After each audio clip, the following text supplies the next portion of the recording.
Welcome back to Genshin Lore with Almaby. Why is Furina the Archon if she was never a god? And who is Focalors and Furina? Let's dive in. Aeria, the original Hydro Archon, turned all the Oceanids into Fontanian. One of her Oceanid familiars was Focalors.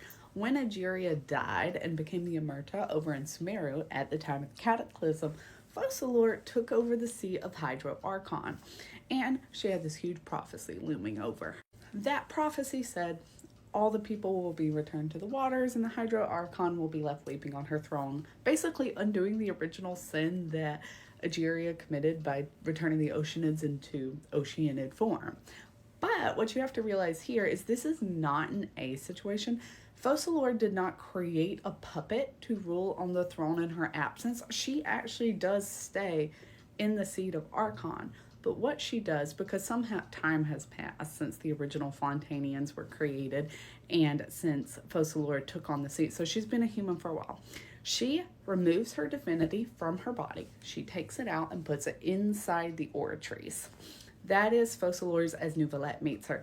The girl that remains, Furina, is the Hydro Archon because Focalors is the Hydro Archon and they are the same person. When Furina is talking to her, she's like, I am not a god, and that is not debatable. Furina is human at this point.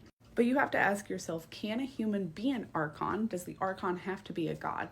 And that is when Focalors says you do not have to become a god, you simply have to play the role of a god in being the Hydro Archon. The girl that is left when Focalors turns into the Oratrice, basically when her divinity gets stored in it, when the Gnosis goes inside of it, she takes a new name, Furina, and she is a girl who is left behind without the power of Hydro and without the divinity, but who stays and fulfills the role of Archon. And she is cursed by her own divinity to, one, not remember.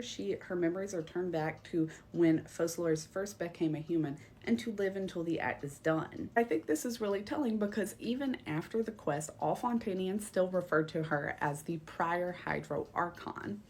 And the other Archon's voice lines talk about Furina as if she was Archon because she was. For 500 years, she fulfilled the role. An A ruled without a Gnosis.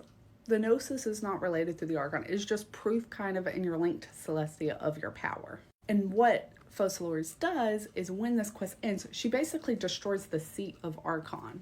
There will never be another Hydro Archon. So Neuvillette is the Hydro Dragon, but he is not the new Hydro Archon. There will never be one of those. And so I kind of see the distinction as Archon is the seat of power, the 7 that were created by Celestia following the Archon War, and of which possession of a Gnosis is proof of you winning that war, but not something you need to have in your possession to fulfill the role of Archon, which is really governing the nation.